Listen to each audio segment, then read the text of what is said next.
अस्सलामुअलैकुम, good morning. आप देख रहे हैं सुबह सवेरे पाकिस्तान और मैं हूं शाहजेब अहमद। प्रोग्राम के आगाज में सुबहनामा का हम जिक्र करते हैं। सुबहनामा में बहुत सारी टॉप स्टोरीज शामिल करते हैं, लेकिन आज सबसे पहले हम बात करेंगे पैगंबर इस्लाम सल्लल्लाहु अलैहि वसल्लम की, जिन्होंने हमेशा अमन का और बर्दाश्त का पैगाम दिया। लेकिन अभी रिसेंटली बीजेपी रहनुमाओं की जानिब से कुछ गुस्ताखाना बयानात दिए गए, जिसकी दुनिया भर में तमाम मुस्लिम ममालिक, तमाम मकातब फिक्र के जो दिल हैं वो दुखी हैं और सब मजम्मत कर रहे हैं, शदीद मजम्मत कर रहे हैं। मुख्तलिफ ममालिक के बयानात सामने आ रहे हैं।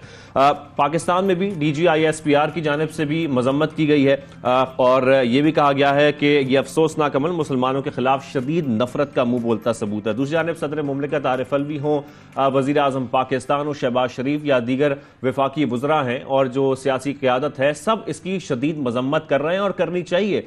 साथ में हम देख रहे हैं कि तमाम जो मुस्लिम ममालिक हैं वो एक साथ खड़े हैं और एक आवाज के साथ भारत के खिलाफ जो है आवाज बुलंद कर रहे हैं और साथ में ये मुतालबा भी कर रहे हैं। OIC की जानिब से भी मुतालबा किया जा रहा है कि अक़वाम मुत्तहिदा में इनके खिलाफ कार्रवाई की जाए। साथ में आपको ये बताएं कि इस प्रोग्राम में हम आगे चलकर इस पर तफसीली बात भी करेंगे। लेकिन खैर, सुबहनामा में अगली खबर ये शामिल करेंगे कि पाकिस्तान के लिए फाइनेंशियल एक्शन टास्क फोर्स का जो आइंदा इजलास होना है, उसमें कुछ अच्छी खबर की उम्मीद जाहिर की जा रही है और ये कहा जा रहा है, जो ज़राए हैं वो ये बता रहे हैं कि FATF की ग्रे लिस्ट से वाइट लिस्ट में वापस आने के जो इम्कानात हैं वो रोशन हो गए हैं और ये बड़ी अच्छी खबर है अगर वाकई ऐसा होता है, क्योंकि पाकिस्तान ने जो अहदाफ पाकिस्तान को मिले थे, तकरीबन 27 अहदाफ थे, उस पर तमाम काम मुकम्मल कर लिया है। तो ये चांसेस हैं कि पाकिस्तान को वाइट लिस्ट में शामिल कर लिया जाए।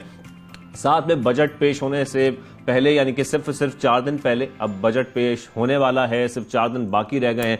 हम देख रहे हैं कि ज़राए FBR हमें यह बता रहे हैं कि IMF के मुतालबे पर टैक्स शरह बढ़ाने की तजवीज़ बजट में शामिल ना करने का फैसला किया गया है, जबकि इनकम टैक्स की मद में 160 अरब रुपए का इजाफी बोझ डालने की तजवीज़ भी मुस्तरद कर दी गई है। बजट में क्या होने वाला है इस पर भी हम आगे चलकर तफसीली बात करेंगे, क्योंकि इस वक्त जो महंगाई है वह उरूज पर है। क्या ये वाकई बजट अवाम दोस्त होगा? क्या इस बजट में कुछ ना कुछ रिलीफ अवाम को मिल सकेगा? क्योंकि जो इस वक्त मुल्क के हालात हैं, जो तक मैशत के हालात हैं, उसमें कोई ऐसी पॉसिबिलिटी नजर तो नहीं आ रही है, लेकिन फिर भी आवाम की जानिब से उम्मीद इसलिए की जा रही है क्योंकि जितनी महंगाई बढ़ गई है, आमदनी उतनी है, तनख्वाहों में इजाफे की भी बात हो रही है। लेकिन क्या जिस किस्म की IMF की शराइत रखी गई, अगर सब कुछ किया जाता है बजट में, तो फिर तो मेरा नहीं ख्याल कि ऐसी कोई पॉसिबिलिटी नजर आएगी। लेकिन इस पर प्रोग्राम में चलकर आगे तफसीली बात करेंगे कि क्या कुछ होने वाला है बजट में, किसी किस्म का कोई रिलीफ मिलने वाला है। बिजली महंगी हो गई है, पेट्रोल महंगा हो गया है, उससे ओवरऑल देख रहे हैं कि तमाम अशिया जो है वो महंगी होती जा रही है। महंगाई की एक लहर इस वक्त मुल्क में हम देख रहे हैं, लेकिन उसमें आवाम को कितना रिलीफ मिलेगा इस बजट में, ये तो चंद दिनों में पता लग जाएगा। लेकिन आज के प्रोग्राम में भी हम कोशिश करेंगे कि कुछ इस हवाले से जान सकें कि आने वाला बजट कैसा होगा और इसमें किसी किस्म का कोई छोटा सा भी रिलीफ है या नहीं है। मुल्क में बिजली का भी बहरान बढ़ता जा रहा है। गैर एलानिया लोड शेडिंग जो है वो भी हम हर तरफ देख रहे हैं, हर शहर में देख रहे हैं। मुख्तलिफ शहरों की सूरत हाल हम आपको दिखाते रहते हैं, आगाह करते रहते हैं और लोड शेडिंग का जो दौरानिया है वो भी बढ़ता जा रहा है। कराची की बात करें तो यहाँ पर भी मुख्तलिफ इलाकों में लोड शेडिंग हो रही है। दीगर शहरों की अगर बात करें तो वहाँ पर भी, लाहौर हो या पेशावर हो, हर शहर में सगम लोड शेडिंग देख रहे हैं। वफाकी काबीना आज लोड शेडिंग की सूरत हाल पर भी सर जोड़कर बैठेगी और वज़ीर आज़म की ज़ेर सदारत वफाकी काबीना का अहम इजलास भी आज होने जा रहा है और ये कोशिश की जाएगी। शायद खाकान अब्बासी का भी हम बयान देख रहे थे, वो भी कह रहे थे कि जून के आखिर तक जो ये लोड शेडिंग है ये कम होकर 3 घंटे तक रह जाएगी। इसका मतलब है कि खत्म होने का तो कोई चांस नहीं है, लेकिन कम करने की एटलीस्ट हुकूमत कोशिश कर रही है कि इस पर थोड़ा सा काबू पाया जा सके। जो काबीना इजलास में लोड शेडिंग के खात्मे से मुतालिक प्लान है वो पेश किया जाएगा। मार्केट और बाजार शाम 7 बजे बंद करने पर भी गौर होगा। अब बिजली बचाने की तरफ हम जा रहे हैं, हम उस तरफ जा रहे हैं कि कोशिश की जाए कि कम से कम हमारी जो रिसोर्सेज हैं वो इस्तेमाल हों, कम से कम बिजली इस्तेमाल हो। यहाँ तक पे इस पर भी बात हो रही है इस वक्त कि क्या हफ्ते की जो छुट्टी की बहाली की मंजूरी है वो भी मुतवक्की है। वज़ीर आज़म शहबाज शरीफ किफ़ायतशार मुहिम से मुतालिक ऐलान भी करेंगे, तो आज ये अहम जो बातें हैं इजलास में वो होंगी और इस पर तमाम लोग जो है सर जोड़कर बैठेंगे। वफाकी काबीना सर जोड़कर बैठेगी, इस पूरी सूरत हाल का जायजा लेगी कि क्या पॉसिबिलिटीज़ हैं, किस तरीके से बिजली बचाई जा सकती है, कैसे लोड शेडिंग का खात्मा किया जा सकता है या एटलीस्ट कम की जा सकती है, तो इस पर गौर किया जाएगा। और एक वो मामला जो कि इस वक्त पूरी दुनिया में जिसकी मजम्मत की जा रही है, पूरी दुनिया में हम देख रहे हैं उसके खिलाफ आवाज़ उठ रही है, वो है गुस्ताखाना बयान जो कि भारत में हमने देखा कि भारतीय जनता पार्टी जो है बीजेपी की तर्जुमान की जानिब से दिया गया। पूरी दुनिया में इसकी शदीद मजम्मत हो रही है। हुक्मरान जमात घुटने टेकने पर मजबूर हो गई है, क्योंकि प्रेशर इस वक्त हम देख रहे हैं कि तमाम मुस्लिम ममालिक की तरफ से आ रहा है, OIC की तरफ से आ रहा है, मुख्तलिफ एहतजाज भी किए जा रहे हैं, मुतालबे भी किए जा रहे हैं। BJP ने अपनी तर्जुमान को मुअत्तल भी कर दिया है इन तमाम बयानात के बाद। साथ में मुख्तलिफ ममालिक में भारतीय प्रोडक्ट्स के बाइकआउट की भी मुहिम चलाई जा रही है, जो कि चलानी चाहिए, बहुत ज़रूरी है। बल्कि मैं चाहता हूँ कि पाकिस्तान में भी ऐसी कोई मुहिम चले कि बाइकआउट किया जाए भारतीय प्रोडक्ट्स का, ताकि एटलीस्ट आप ये मैसेज दे सकें कि इस किस्म के बयानात अगर आप देंगे तो तमाम जो मुस्लिम ममालिक हैं, तमाम जो मुसलमान हैं, चाहे वो किसी भी मकातब फ़िक्र से हैं, वो सब एक साथ खड़े हैं और इसकी शदीद मजम्मत करते हैं। साथ में सफारती अमले को बुलाकर एहतजाज भी रिकॉर्ड कराए जा रहे हैं। इस्लामी ताउन तंजीम ने भी कुछ बयानात दिए हैं, जिसमें उन्होंने ये कहा है कि तौहीन आमेज़ बयान देने वालों की पुष्पनाही करने वालों का एहतसाब किया जाएगा। जैसे कि हमने मजम्मत का जिक्र किया था OIC की जानिब से, और अक़वाम मुत्तहिदा से वो मुतालबा भी कर रहे हैं, इसमें भारत का भी रद्द-ए-अमल सामने आया है। वो ये कह रहे हैं कि OIC के बयान को गैर ज़रूरी हम करार देते हैं, और कहा कि भारतीय हुकूमत जो है वो तमाम मज़ाहिब का एहतराम करती है, लेकिन वो तमाम मज़ाहिब का एहतराम कहाँ करती है हमें नज़र नहीं आता।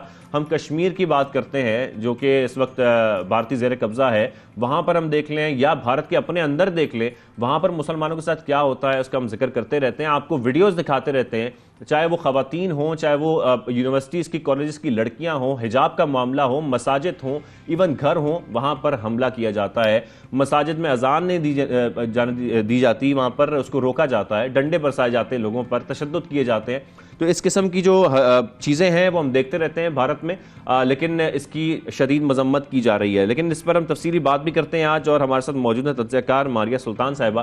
उनसे हम करेंगे। सबसे पहले मारिया साहिबा, आपको खुशामदीद करेंगे सुबह सवेरे पाकिस्तान में।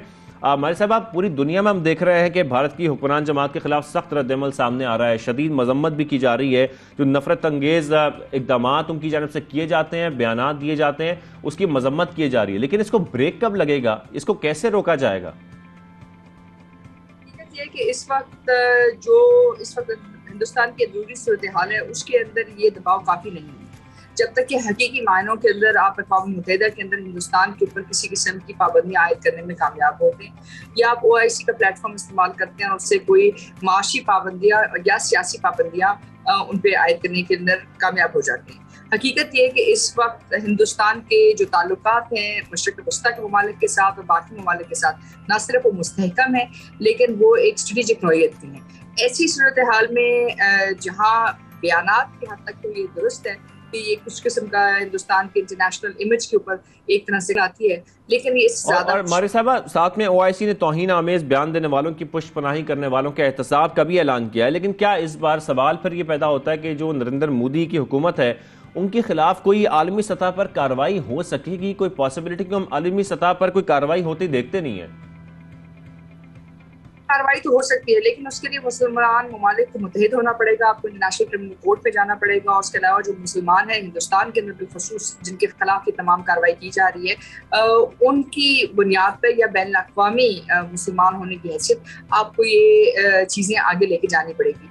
अगर हम सचमुच चाहते हैं कि हिंदुस्तान के ऊपर एक वाज़े जो है कलकल लगाई जाए और उनके ऊपर ये तमाम तर चीज़ों को इक़्तिसादी तरक्की के साथ, इक़्तिसादी एक्सेस के साथ आप पाबंद करते हैं, तो फिर शायद ये मुमकिन हो सके।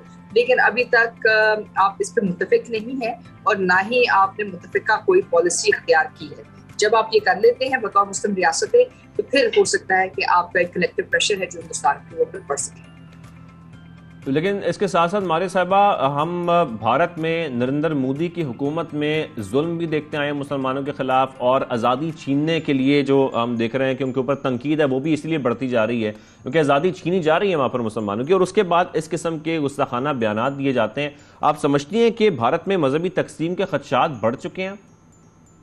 हिंदुस्तान के अंदर जो चीज़ इस वक्त आप देखने में नजर आ रही है वो मजहब तकसीम से कुछ आगे है। वो इस वक्त तमाम जो गैर हिंदू हैं, यानी कि मुस्लिम, सिख, जो भी बाकी मज़ाहिब के लोग हैं, उन सब से उनके बुनियादी इंसानी हकूक ले रहे हैं। उनको दूसरे दर्जे की हिंदुस्तानी शहरियत दी जा रही है, उनको कानूनी तौर के ऊपर उनसे तमाम हकूक ले लिए गए हैं।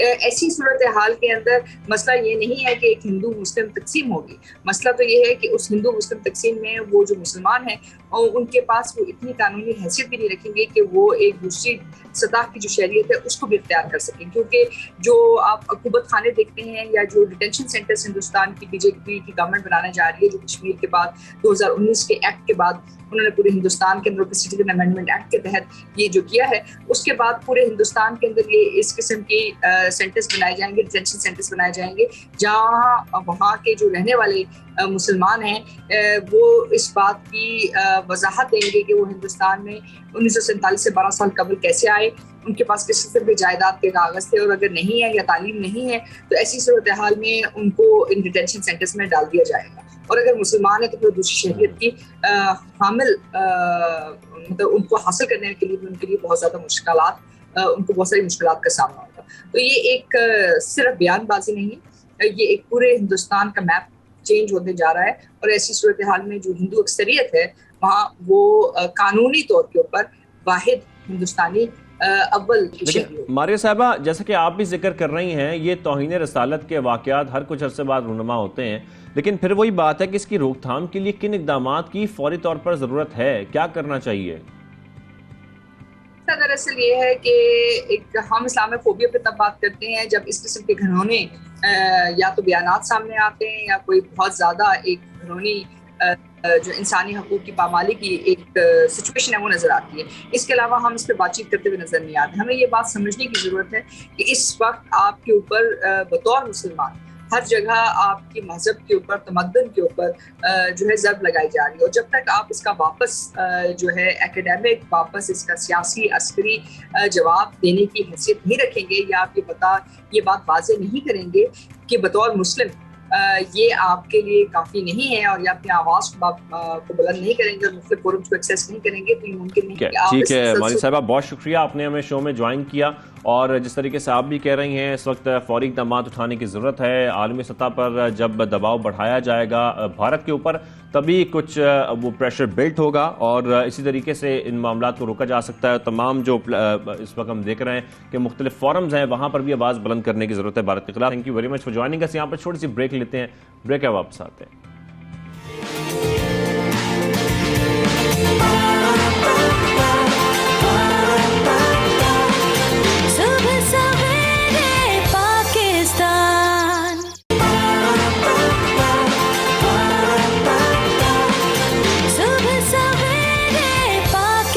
वेलकम बैक, आप देख रहे हैं सुबह सवेरे पाकिस्तान। अब प्रोग्राम में आगे बढ़कर, जैसे कि हमने प्रोग्राम के शुरू में बात की थी कि बजट आने वाला है और बजट आ रहा है तो अंदाजे लगना भी तेज हो गए। लोग बहुत कुछ एक्सपेक्ट भी कर रहे हैं। अवाम तो कुछ एक्सपेक्ट करे या ना करेंगे, उनको समझ नहीं आ रही कुछ एक्सपेक्ट करना चाहिए इन हालात में या नहीं करना चाहिए, क्योंकि बजट से पहले ही उनके ऊपर ऐसे ऐसे बम गिराए गए हैं कि वो बहुत खौफजदा हैं ऑलरेडी। लेकिन इम्कानात ये जाहिर किए जा रहे हैं कि इस बार मुख्तलिफ शोबाजात के बजट में कटौती होगी, नए टैक्सेस का निफाज होगा और बहुत से टैक्स छूट का खात्मा होगा, यानी कि महंगाई में इजाफा होगा, बहुत सारी अशिया की कीमतें बढ़ जाएंगी। तो हम ये कह सकते हैं या ये कहना गलत नहीं होगा कि इस बार का बजट जो है वो अवाम दोस्त बजट तो हमें कहीं से नजर नहीं आ रहा है। लेकिन जो मौजूदा हालात हैं, उन हालात में किस किस्म का बजट आ सकता है, कितना अवाम पर बोझ डाला जाएगा, कितने चांसेस हैं, IMF की शराइत भी हम एक तरफ देख रहे हैं और जो IMF की मंजूर करदा तजावीज़ हैं, मेरे ख्याल में उसी के मुताबिक जो है ये बजट तैयार किया जा रहा है। तो इसी पर बात करने के लिए हमें ज्वाइन किया माहिर मुआशियात मुजम्मिल ने, उनसे हम बात करेंगे। मुजम्मिल साहब, आपको खुशामदीद कहेंगे सुबह सवेरे पाकिस्तान में। मुजम्मिल साहब, सबसे पहले तो ये बताइएगा कि मैं आपसे ये जानना चाहता हूँ कि IMF की जो मंजूर करदा तजावीज़ हैं, क्या बजट जो है वो उसी की अक्कासी करेगा, उसी का हिस्सा होगा? देखिए, बात ये कि पहली दफ़ा जो है मैं तकरीबन 2003-04 से पाकिस्तान का हर बजट कवर किया मैंने और बहुत ज़्यादा मेरी पार्टिसिपेशन रही है। मैंने पहली दफ़ा इतना कमज़ोर जिसे कहते हैं कि वज़ीर ख़जाना और हुकूमत देखी जो IMF की इतनी ताबेदारी कर रहे हैं। अब मैं सिर्फ इसको एक लाइन में ये कहूँगा कि मुझे ऐसा लगता है कि IMF वाले ही बजट की तकरीर लिख के देंगे जो मिस्टर इस्माइल साहब पढ़ेंगे और जो है दूसरी तरफ जो है उसकी जो है ना जो मौजूदा हुकूमत PDM है, जो मिस्टर इस्माइल साहब पढ़ेंगे तो वो जो है इसमें तालियां बजा रहे थे। यकीन जाने कि जो अभी तक जो अखबारों में खबरें और जो इनके वज़रा की प्रेस कॉन्फ्रेंस उससे महसूस यही हो रहा है कि इतना खौफ है इनको कि अगर कोई 19-20 की और IMF प्रोग्राम नहीं मिला तो ना सिर्फ पाकिस्तान का दिवालिया हो जाएगा बल्कि इनकी भी छुट्टी हो जाएगी। तो उस पर ये कोई रिस्क लेने के लिए तैयार ही नहीं है। अब जैसे आपने सुना भी हो, मैं काफ़ी मेरी ये चलती रही हेडलाइन, मैं ये कह रहा हूँ कि ये साल शुरू होगा, ये पाकिस्तान की 75 साल तारीख का सबसे सख्त तरीन और महंगा तरीन साल होगा। जब मैं ये कहता हूँ महंगा तरीन साल होगा तो महंगाई जो है अपने अरूज पे जाएगी और 30% तक महंगाई हो सकती है। और सख्त तरीन का मतलब 30% आप कह रहे हैं, 30% तक महंगाई हो सकती है? जी देख लेना, 40% तो पेट्रोल की कीमत ही बढ़ा दी है, 45% बिजली की बढ़ा दी। बिल्कुल बिल्कुल। तरीफ ये देखें जो 100 यूनिट वाला जो इस्तेमाल करता है बिजली, उसका तो 75% जो है बिल आएगा बढ़। ठीक है, तो बिल्कुल सही कह रहे हैं। अच्छा मुजम्मिल साहब, जैसे हम देख रहे हैं कि मईशत को संभालने के लिए सब कुछ किया जा रहा है और हम ये भी देख रहे हैं कि ये बोझ जो डाले जाएंगे वो उन सेक्टर्स पर भी डाले जाएंगे जिन पर आज तक सेक्टर्स पर बोझ नहीं डाला गया, यानी कि मैं ज़राअत की बात कर रहा हूँ। क्या उस पर भी कोई नए टैक्सेस लग सकते हैं? ये भी चांसेस हैं? देखिए हमने जो है अपनी 75 साल तारीख और ख़ास तौर पे पिछले 20 सालों में जो है ज़्यादा टैक्सेस लगा के हमारी मईशत को बहुत नुकसान पहुंचाया। ना हमारी मईशत में सरमायाकारी आई और ख़ास तौर पे उनके लिए मौके फराम किए जो ज़्यादा टैक्स चोरी करते हैं उनके लिए ज़्यादा फराम किए, क्योंकि हमारी हालात अच्छे नहीं है। वो भी जो है नीचे से रिश्वत लेकर उन लोगों के साथ मिल जाती थी, तो इससे एक ऑनेस्ट टैक्स पेयर को भी बहुत नुकसान पहुंचा। पाकिस्तान के लिए कभी भी सूटेड नहीं है कि हम ज़्यादा शरह टैक्सेस में रखें, उससे नुकसान होता है। और ये PTI की हुकूमत ने प्रूव किया, और PTI की हुकूमत ने पिछले 3.5 साल टैक्स की शरह को नहीं बढ़ाया और उसने नंबर ऑफ टैक्स पेयर को बढ़ाया और टैक्सेस को कट करना शुरू किया। उससे जो है इस साल रिकॉर्ड टैक्स कलेक्शन पाकिस्तान की तारीख में 6,100 अरब रुपए की, और एक माली साल में 1,400 अरब जो 3% GDP का बनता है। पाकिस्तान की तारीख में कभी किसी जर्नैल के दौर में या किसी भी डेमोक्रेटिक दौर में इतना टैक्स कलेक्ट नहीं हुआ था। हम बैठे हुए थे, हमारी मीटिंग हो रही थी शौकत तरीन साहब से और जो है और लोगों से। इस साल अगर हमारी हुकूमत होती तो हमने टैक्स की शरह सेल्स टैक्स जो 17% है उसको कम करके 16 पे लेके जा रहे थे, और जो दूसरे इनकम टैक्सेस थे उसको भी नीचे लेके जा रहे थे, क्योंकि हमें उसका रिस्पॉन्स अच्छा आ गया था। अब अनफॉर्चुनेटली वही जो है पिछले 20 सालों में पिछले 30 सालों में 20 साल हुकूमत की पीपल्स पार्टी और मुस्लिम लीग उनने मिलाकर इसी 30 सालों में इंडिया जो है 1992 में 8वीं बड़ी मईशत थी दुनिया की। अब वो जो है 30 साल बाद तीसरी बड़ी मईशत बन गया, और पाकिस्तान जो है 1992 में जो था आज 2022 में उससे नीचे है आलमी रैंकिंग में। हमसे ममालिक ऊपर चले गए, बांग्लादेश वगैरह तमाम। अब ये वही पुरानी रेटरिक, वही पुराना बिलीफ, अभी जो खबरें देख रहे हैं हम कि जी फलां पे टैक्स लगा दो। अभी आप पिछले आज से 6 महीने पहले सुनते थे कि पाकिस्तान में स्टार्टअप्स का बूम आया हुआ था, पाकिस्तान में टेक का बूम आया हुआ था, यंग जनरेशन जो है रोजगार कमा रही है। अब सुनने में आ रहा है ये बजट में तमाम पे टैक्सेस लग जाएंगे, मोबाइल फोन पे टैक्सेस लग जाएंगे, इंटरनेट पे टैक्सेस लग जाएंगे। मतलब कैसे आप मोबिलाइज करेंगे चीज़ों को जब आप वही हरकतें करना शुरू कर दें? तो मेरा अपना ख्याल ये है कि the world has change, but जो करंट सेट ऑफ पॉलिटिशियन है they have not change at all. तो अगर ये चेंज नहीं होंगे पाकिस्तान आगे नहीं जा सकेगा, और ये बात समझनी चाहिए उन लोगों को भी जो इनको लेकर आए हैं। और जिस तरीके से पिछले 60 दिन में इकोनॉमी को मैनेज किया गया है, अब मैं आपको एक मजे की बात बताता हूँ कि हम कहते थे पेट्रोल की कीमत नहीं बढ़ाई, और उस पर हमने बताया कि रिफाइनरी जहाँ पे खाम तेल से पेट्रोल वो निकलता है, वो उनके मुनाफे जो हैं $10 से $40 हो गए। अगर आप उनका मुनाफा $10 पे वापस ले आएंगे तो आपको ₹30 नहीं बढ़ाना पड़ता। मुजम्मिल साहब साथ में मैं ऐड जरूर करना चाहता हूँ ये सवाल कि हम देख रहे थे कि साबका हुकूमत का जो ज्यादा जोर था वो तामीराती शोबे पर था। इस मौजूदा हुकूमत आप क्या समझते हैं, रियल एस्टेट की अगर हम बात करें तो उस सेक्टर में कुछ रिलीफ दे सकती है? कोई पॉसिबिलिटी है इन हालात में, या उन पर भी जो टैक्स है उसमें इजाफा ही होगा? देखिए बात यह कि ये जो हुकूमत है किसी भी जगह पे रिलीफ देने के अब काबिल नहीं रही।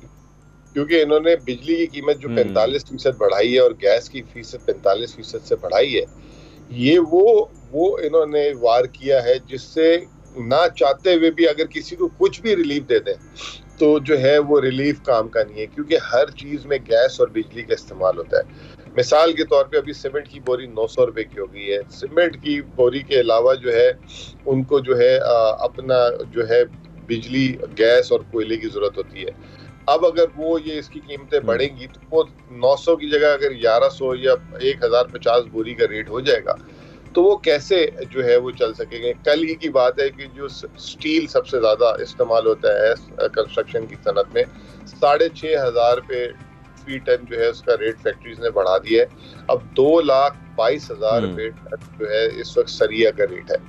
अब मुझे बताएं कि एक तो जो 3-5 मरले का घर बनता है उसमें भी कम से कम जो है 10 टन सरिये की जरूरत है, तो 20 लाख रुपए का तो उसमें सरिया चाहिए। अगर 10 टन नहीं तो अगर 5-6 टन भी सरिया, जो बहुत खतरनाक हो जाता है, वो लगाना चाहे तो 11-12 लाख का तो सरिया। तो वो एक आम आदमी को जिसको जमीन समेत 30 लाख रुपए घर हमारी हुकूमत के दौर में मिल रहा था, अब वो नामुमकिन हो गया। अब वो 60 लाख में भी नहीं बन सकता। तो ये सनत जो है जो बड़ी जो मतलब लग्जरी जिसे कहते हैं कि कंस्ट्रक्शन होती है, यानी कि जो 500 गज के घर, 1000 गज के घर और जो अपार्टमेंट्स अच्छे बनते हैं।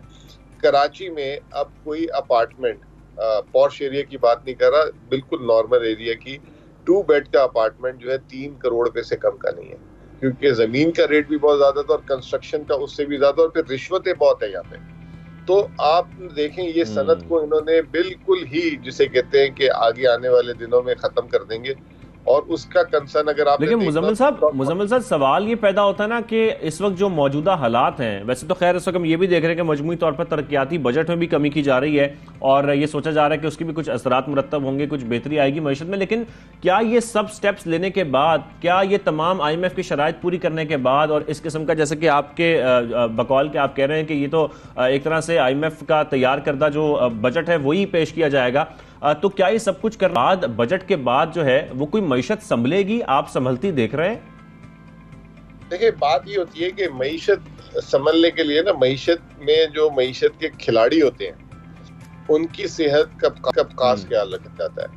अब जैसे कोरोना आया था तो इमरान खान वजीर आजम ने उस वक्त 1200 अरब का पैकेज दे दिया, स्मार्ट लॉकडाउन किया कि किस तरीके से जो है कामकाज हो।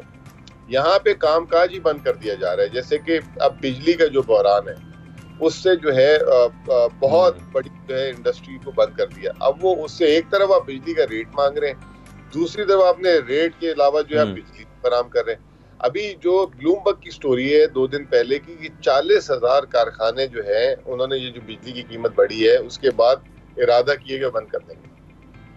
अब मुझे आप बात बताएं कि कैसे चलेंगे मामला।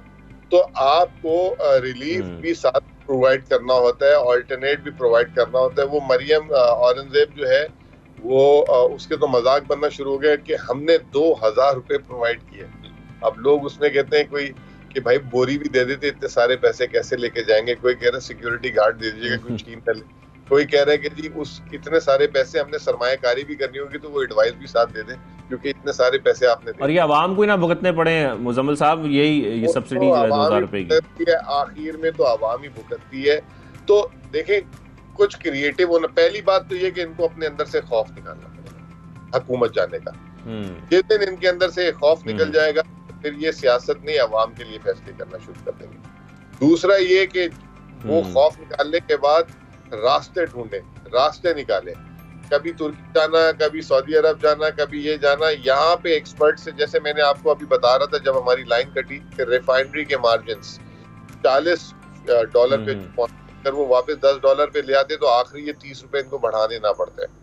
तो ये चीजें कुछ आउट ऑफ द बॉक्स, कुछ क्रिएटिव होना पड़ेगा। फिर आप मुजम्मिल साहब, मैं कोशिश कर रहा हूं कि मैं तमाम सेक्टर्स को थोड़ा टच कर सकूं। अगर हम थोड़ी सी पाकिस्तान कुकिंग ऑयल की भी बात करें तो पाकिस्तान जो कुकिंग ऑयल है उसके लिए तकरीबन 80 से 90% पाम और सोया सीड जो है वो इंपोर्ट करता है। अगर आप समझते हैं कि अगर इंपोर्ट में भी फिर टैक्सेस बढ़ गए तो फिर तो ये महंगाई और खास तौर पर ये जो कुकिंग ऑयल है इसमें तो एक हम नया बूम देखेंगे। कुकिंग ऑयल में तो पाकिस्तान फंस गया। आपस की बात यह है कि इसका सोल्यूशन सिर्फ इनके पास यही है कि उसको जैसे पेट्रोल में सिफर कर दिए टैक्सेस, सारे टैक्सेस, सेल्स टैक्स सिफर कर दें, वो IMF करने नहीं देगा। ठीक है, और इसके अलावा आलमी मार्केट से हमें मंगाना ही मंगाना है उसको, और उसका कोई ऑल्टरनेट नहीं है। हम गला फाड़ फाड़ के बोलते रहे पिछले 10, 12, 15 साल। 3-4 चीजें ऐसी है जिसकी पाकिस्तान की 100% डिपेंडेंस बाहर से है। इसके कोई मकामी हल निकालें, ऑल्टरनेट निकालें, लेकिन वो हम अपनी मस्ती में रहे सारी हुकूमतें, सारे हुक्मरान के बाहर से डॉलर उधार मिल जाता है, IMF से मिल जाता है, अमेरिका दे देता है, चाइना दे देता है, तो हमने उस पर तवज्जो नहीं दी। वरना हमारी ज़राई मुल्क था। अभी इमरान खान के दौर में आपने देखा होगा कि ये जो ऑलिव ऑयल की जो है, ऑलिव की बहुत अच्छी फसल होना शुरू हो गई बलूचिस्तान जैसे इलाके में जहाँ पे पानी की भी किल्लत है। तो ऑलिव जो है एक बहुत बड़ी सोर्स है, आपको पता है, तेल की। तो हमें ये चीज़ें पैदा करने की ज़रूरत थी, इसके लिए रिसर्च करने की ज़रूरत थी, लेकिन हमने सड़कें सड़कें सड़कें सड़कें बस ऑप्टिक्स क्रिएट करना, जाके उल्टी सीधी चीज़ें करना, तो उस पे जो है टाइम भी ज़ाया किया, मुल्क का वक्त भी ज़ाया किया, और आप जो है माशी मसाइल भी सर पे खड़े कर दिए लाके। तो इस तरीके से मुल्क नहीं चलते जिस तरह हमने चलाए हैं। और जो है हर कोई बस नोच रहा है, लूट रहा है, खा रहा है। अभी भी यानी कि मुजम्मिल साहब, थोड़ा इसको अब हम सम अप करें तो मुझे आपकी तमाम बातों से यही लग रहा है कि इस मुआशी बहरान से निमटने के लिए और IMF की शराइत सामने रखते हुए सिर्फ और सिर्फ आवाम पर बोझ डाला जाएगा, टैक्सेस बढ़ाए जाएंगे, चाहे वो इंपोर्ट के टैक्स हों, एग्रीकल्चर सेक्टर के हों या आपके दीगर सेक्टर्स के हों। बहुत शुक्रिया मुजम्मिल असलम साहब, आपने हमें ज्वाइन किया और ओवरऑल जो हाल है, जो बजट आने वाला है, उस हवाले से आपने अपना तज्जिया भी दिया। Thank you very much for joining us. यहाँ पर छोटी सी ब्रेक लेते हैं, ब्रेक है वापस आते हैं।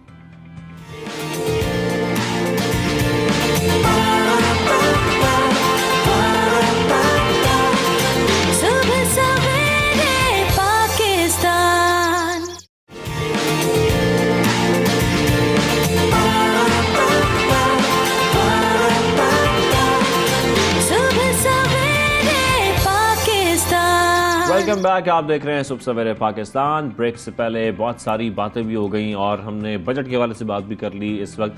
लेकिन आगे बढ़कर एक और मामला, हमने एक और बयान देखा था वज़ीर आज़म शहबाज शरीफ साहब की जानिब से, और वो आटे के हवाले से था।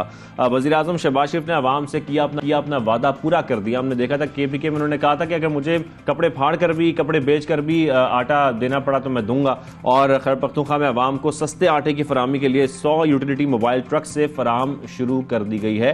साथ में 10 किलो का थैला 400 और 20 किलो का आटे का थैला जो है वो 800 रुपए में मिलेगा। और इस हवाले से मजीद पहले जान लेते हैं, regional manager utility stores Farid Khan साहब हमारे साथ मौजूद है। फरीद खान साहब, आपको खुशामदीद कहेंगे सुबह सवेरे पाकिस्तान में। फरीद खान साहब, सबसे पहले तो ये बताइएगा कि जिस तरह से हम देख रहे हैं कि मुख्तलिफ पॉइंट्स पर ये ट्रक्स जो है, मोबाइल ट्रक्स वो लगाए गए हैं, कौन कौन से मकामात पर लगाए गए हैं और कितने पॉइंट्स जो है वो मुख्तस किए गए हैं इन ट्रक्स के लिए? जी शुक्रिया। असल में जो वज़ीर-ए-आज़म पाकिस्तान ने जो वादा किया था, जिस तरह आपने कहा कि पूरे पख्तूनख्वा में हम इंशाल्लाह आटा घर घर पहुंचाएंगे, तो उसी हवाले से कल से ये आगाज़ हुआ है। कल हमने तकरीबन पूरे पख्तूनख्वा में 100 यूटिलिटी स्टोर मोबाइल चलाए हैं। इसके अलावा हमारे पास तकरीबन 1900 स्टैटिक यूटिलिटी स्टोर है, कुछ फ्रेंचाइजीज है जहाँ पे ये रूटीन में मिलता है।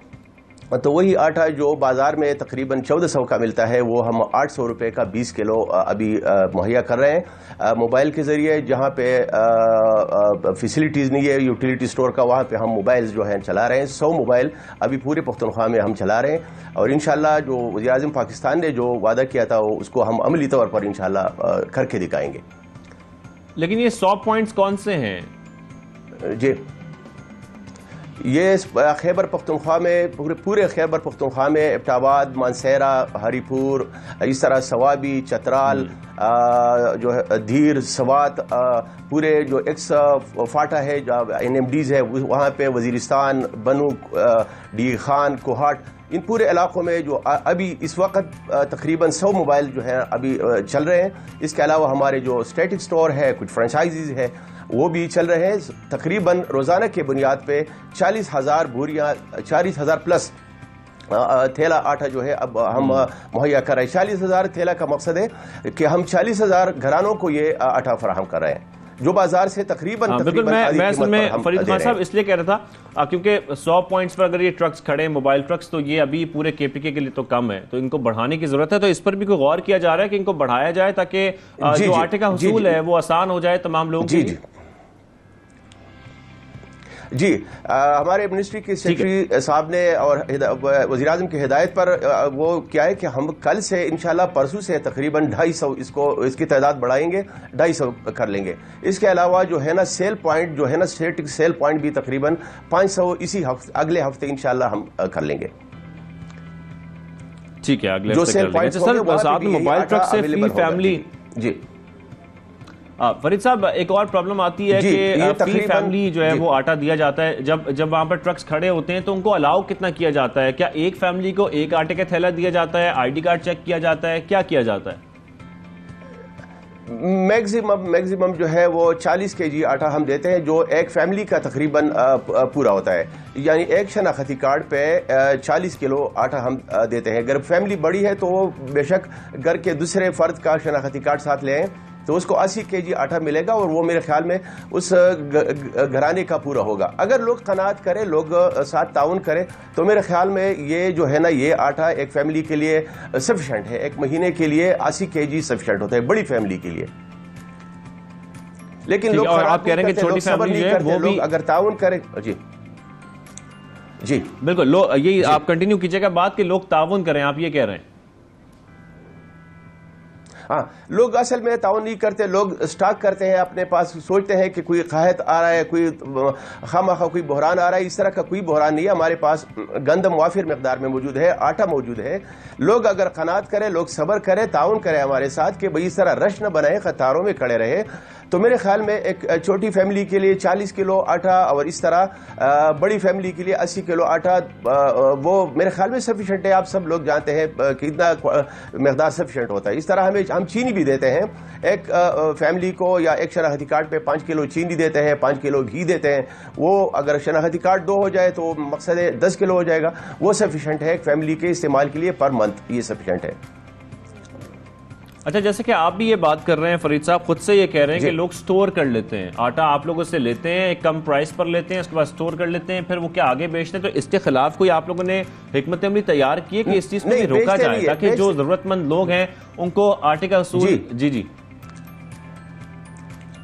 बेचते नहीं है। अभी जो प्रोग्राम शुरू हुआ है कि शनाख्ती कार्ड हो और शनाख्ती कार्ड के बाद उसका मोबाइल नंबर हो, मोबाइल नंबर पर OTP मैसेज आएगा। OTP मैसेज इसका मकसद यह हुआ कि उसी फैमिली को, जिस फैमिली ने ये शनाख्ती कार्ड लाया है, जो मोबाइल है उसका, उसी को जाएगा। मेरा मकसद यह है कि मसलन एक फैमिली है, उसकी ज़रूरत है 40 किलो, वो खामा 2 शनाख्ती कार्ड ला के 80 किलो लेके जाते हैं, घर में रखते हैं। वो सोचते हैं कि ये जो है ये खामा बहरान आ रहा है। यही मैं कह रहा हूँ। बिल्कुल आप सही कह रहे हैं कि लोगों के ज़हनों में ये होता है कि कोई बहरान आ रहा है तो अभी से आटा स्टोर कर लो, और ये गलत है, ऐसा नहीं करना चाहिए। लेकिन आटे की किल्लत पैदा ना हो, ये भी बड़ा इंपॉर्टेंट है फरीद साहब, कि आटे की किल्लत ना हो। तो इसके लिए भी कोई हिकमत अमली या कोई प्लान तैयार किया जा रहा है? हमारे एंड पे तो हमने तैयारी की हुई है। हमारा जो हेड ऑफिस है और मिनिस्ट्री है, उन्होंने काफ़ी मकदार में हमें वो गंदम ली हुई है। गंदम आते रहते हैं और हम मिलों को देते हैं कोटा। उसी हिसाब से जो हमारी है उस पर ठीक ठाक जाएगा। बाकी रही बात पूरे पख्तूनख्वा के लोगों की, तो उसमें मसला यह है कि वो उन्होंने हो सकता है शायद परचेज प्रॉपरली टाइमली नहीं की हो, तो वो तो और बात है, पॉलिटिकल बात है, मैं उसमें नहीं जाता। लेकिन हमारे एंड पे हमने तकरीबन ठीक ठाक जो है वो किया हुआ है। हमारी मनसूबाबंदी तैयारी हमने की हुई है। ऊपर से हमारे MD साहब, हमारे मिनिस्ट्री में जो हमारे सेक्रेटरी साहब है, उसके हिदायत पर हम ठीक ठाक जा रहे हैं और एक प्लान तरीके से हम इंशाल्लाह systematically we are going onward. नहीं, बिल्कुल बहुत अच्छा कदम उठाया आप लोगों ने। लेकिन साथ में मुझे आखिर में ये जरूर बताइएगा कि मुख्तलिफ पॉइंट्स पर, जैसा कि आप जिक्र कर रहे हैं, मोबाइल ट्रक्स लगाए गए हैं और वहाँ से मैं देख भी रहा हूँ, कुछ फुटेज हमें भी मिल रही है और लोग भी इस वक्त हमारे प्रोग्राम के जरिए देख रहे हैं कि वहाँ पर लोग पहुँच रहे हैं। लेकिन आप लोगों को कैसा रिस्पॉन्स मिल रहा है मोबाइल ट्रक्स पर? लोगों की तादाद कितनी है और क्या ये मोबाइल ट्रक की टाइमिंग्स हैं कोई स्पेसिफिक, या ये सारा दिन लगे रहते हैं? ये तकरीबन सारा दिन तो नहीं लगे रहते हैं, क्योंकि एक जगह पे, एक मुकाम पे जाते हैं, वहाँ पे उस इलाके की जो है ना रिक्वायरमेंट वो पूरी करती है। मसलन मैं अभी बात करता हूँ जमरोद का। जमरोद में अभी हमारी गाड़ी गई है, वहाँ पे जो है ना खड़ी है। वहाँ पे बाजार में जितनी वहाँ पे जो लोग हैं वो आते हैं, तकरीबन शाम 4-5 बजे तक वो चलता रहता है। वो लोग खड़े होते हैं और लेते हैं। मेरे ख्याल में वो मिकदार उसी हवाले से बराबर है। कोटा बढ़ाने की ज़रूरत है। कोटा अगर बढ़ जाए तो मेरे ख्याल में ये रिक्वायरमेंट हम पूरा कर सकेंगे, इंशाल्लाह इसको मीट कर सकते हैं। ये जो आजकल जो क्राइसिस है, असल में मार्जिन बहुत ज़्यादा है। हम पे प्रेशर इसी वजह से है कि मार्जिन बहुत ज़्यादा है। वज़ीर-ए-आज़म साहब ने जो है वो आधी कीमत पर जो है ना वो वादा किया था और आधी कीमत पर हम दे रहे हैं। तो आधी कीमत का मार्जिन जो है आपको पता है कि लोग फिर क्या सोचते हैं, लोग फिर क्या इतना वो प्रेशर हम पे आता है कि आधा कीमत है। बाजार में ये 1400-1500 का मिलता है 20 किलो आटा, जो हम 800 रुपये का मुहैया करते हैं। इस तरह 700-800 का जो है 10 kg वाला मिलता है, हम 400 रुपये प्रोवाइड करते हैं। तो इसी वजह से मार्जिन की वजह से बिल्कुल आधी कीमत पर दे रहे हैं और यही रश बढ़ जाता है और जारी बात है फिर उसकी फरहमी भी थोड़ी मुश्किल होती है। लेकिन thank you very much Farid Khan साहब, आपने हमें ज्वाइन किया और ओवरऑल हमें बताया भी कि किस तरीके से पॉइंट्स पर रश भी बढ़ता जा रहा है और वहां पर आटे की फरहमी मुमकिन बनाई जा रही है। Thank you very much. हम छोटी सी ब्रेक लेते हैं, ब्रेक के वापस आते हैं।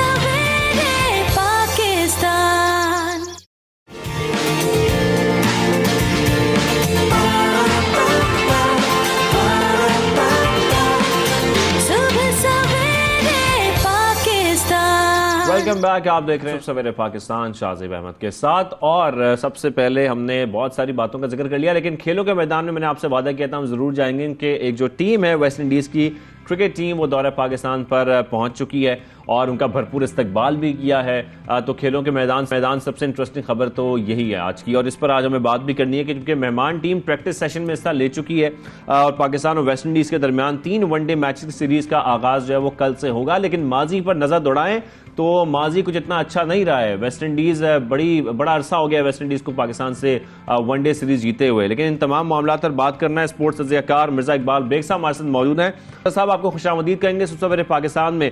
मिर्ज़ा साहब 2002, 6, 8, 13 उसके बाद 16, 17 कितना अरसा हो गया है ये वेस्ट इंडीज़ जो है वो पाकिस्तान से वनडे सीरीज जीता नहीं है। इस बार क्या चांसेस नजर आ रहे हैं आपको?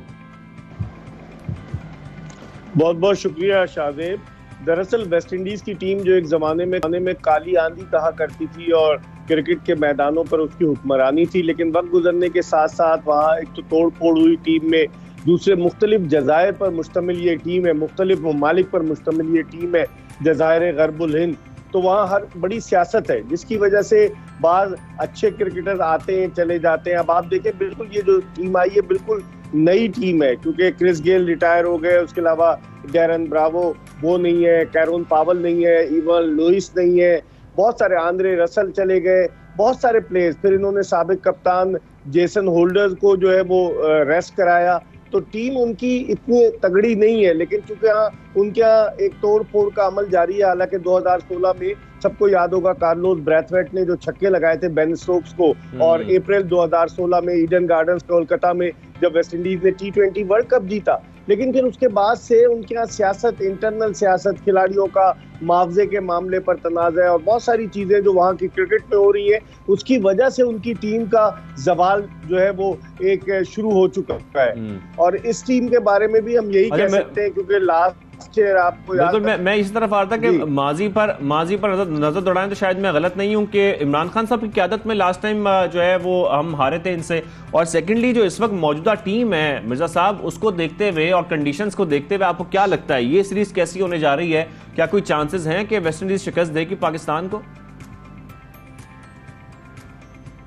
शायद बहुत अरसे से हम वेस्ट इंडीज हमारे खिलाफ सीरीज जो है वो नहीं जीती है, लेकिन मसला ये है कि जो टीम है उनकी वो निकोलस पूरन उनके कप्तान है, अगर शाय होप है, अगरचे उन्होंने अभी नीदरलैंड्स को आते हुए 3 वनडे मैचों पर मुश्तमिल सीरीज 3-0 से हराई, लेकिन वहाँ की कंडीशन, वहाँ बड़ा ठंडा मौसम था, यहाँ गर्म मौसम है, मुल्तान में 47 डिग्री सेल्सियस टेम्परेचर है। तो उनकी टीम में नए लड़के, रोमन पावल है, उसके अलावा अगर आप देखें तो उनकी टीम इतनी तगड़ी नजर नहीं आती, लेकिन इन यंगस्टर्स को अपनी जगह बनानी है, वो पाकिस्तान को सरप्राइज दे सकते हैं। अब देखते हैं कि वो किस तरह की परफॉर्मेंस देते हैं, मुल्तान की इस गर्मी में वो कैसे परफॉर्म करते हैं। पहले वनडे के लिए पाकिस्तान का प्लेइंग 11 क्या हो सकता है? ठीक है, प्लेइंग 11 तो इन्होंने सेट की हुई है। अब शान मसूद के बारे में जब सवाल हुआ बाबर आजम से, तो वो फरमाते हैं कि जी उनकी मिडिल ऑर्डर में जगह नहीं बनती, क्योंकि इनिंग्स तो ओपन करेंगे बाबर और रिजवान, तो या फखर जमान भी फखर जमान बाबर के साथ इनिंग्स ओपन कर सकते हैं, और भी बहुत सारे मतलब कॉम्बिनेशन वही होगा। फास्ट बॉलर्स को आपने अपने आराम नहीं कराया। हमारे पास खबरें आई थी कि पाकिस्तान के चूंकि ज्यादातर fast bowlers English county cricket championship में हिस्सा ले रहे हैं, तो शायद उन्हें आराम कराया जाए, लेकिन वही शाहीन शाह अफरीदी है, हारिस रऊफ है, हसन अली है, आपका फास्ट बॉलिंग अटैक वही है। मेरे ख्याल में अनचेंज टीम होगी। आप देखते हैं कि शादाब खान फुल्ली फिट हुए, शादेब के नहीं, क्योंकि वो पिछली सीरीज भी ऑस्ट्रेलिया के खिलाफ नहीं खेले थे, और मोहम्मद नवाज को ये लेकर आए। मैं इस तरफ आता हूं मिर्जा साहब के शादाब के आने से हमारा जो बॉलिंग अटैक है वो कितना मजबूत हो सकता है, कितना पावरफुल हो सकता है? देखिए, इनसे पहले जाहिद महमूद खेले, लेग स्पिनर तो हमारे पास है, उस्मान कादिर को हमने नहीं रखा टीम में। शादाब खान अब देखना ही है कि अपनी फिटनेस पे उन्होंने कितना काम किया है, ले ऑफ के बाद आ रहे हैं, वो कैसे खेलते हैं ये देखना होगा। इसी तरीके से नवाज भी कुछ नहीं खेले, वो आ गए टीम में। बाबर आजम कहते हैं कि नवाज और शादाब खान हमारे मिडिल ऑर्डर में इस्तेमाल हो सकते हैं। अब आपका मिडिल ऑर्डर जो है वो बहुत हल्का नजर आता है, अगर आप हकीकत की निगाह से देखें, कोई इतना आपका स्ट्रॉन्ग मिडिल ऑर्डर नहीं है, लेकिन अब देखते हैं कि क्या होता है। टॉप ऑर्डर आपका बड़ा तगड़ा है, लेकिन मिडिल ऑर्डर में अब आया इमामुल हक को ये खिलाते हैं। इमामुल हक ने सेंचुरियां बनाई थी अभी ऑस्ट्रेलिया के खिलाफ, तो इनिंग्स कौन ओपन करेगा, बहुत सारे सवालात हैं पाकिस्तान की। और इन्होंने मिडिल ऑर्डर में 2 प्लेयर्स को रखा है, शाज़ेब, इफ्तिखार अहमद, उससे आखिर हम क्या निकालना चाहते हैं? 6 साल से वो टीम से इन और आउट हो रहा है। उसके अलावा खुशदिल शाह को रखा है, लेकिन मिडिल ऑर्डर आपके लिए एक लम्हे फिक्रिया है मिडिल ऑर्डर का। बिल्कुल। शान मसूद पे बड़े सवालात उठ रहे हैं मिर्जा साहब, और शान मसूद मुसलसल परफॉर्म भी कर रहे हैं, लेकिन क्या वजह है उनकी टीम में वापसी नहीं हो पा रही है? मेरे ख्याल में एक माफिया उनकी जगह रोकने की कोशिश कर रहा है। पाकिस्तान क्रिकेट का अलमिया ये है कि अगर जरा सभी लोगों को पता चल जाए कि ये लड़का इतना कॉम्पिटेंट है कि ये कप्तानी कर सकता है, तो कप्तानी तो दूर की बात, उसे टीम से ही बाहर कर देते। आप देखें असद शफीक के लिए मोहम्मद यूसुफ जो अभी बैटिंग कोच है, उन्होंने एक बयान दिया था कि जी असद शफीक फ्यूचर कैप्टन है। पता चला 77 टेस्ट मैचेस मुसलसल खेलने के बाद वो टीम से ही बाहर हो गया।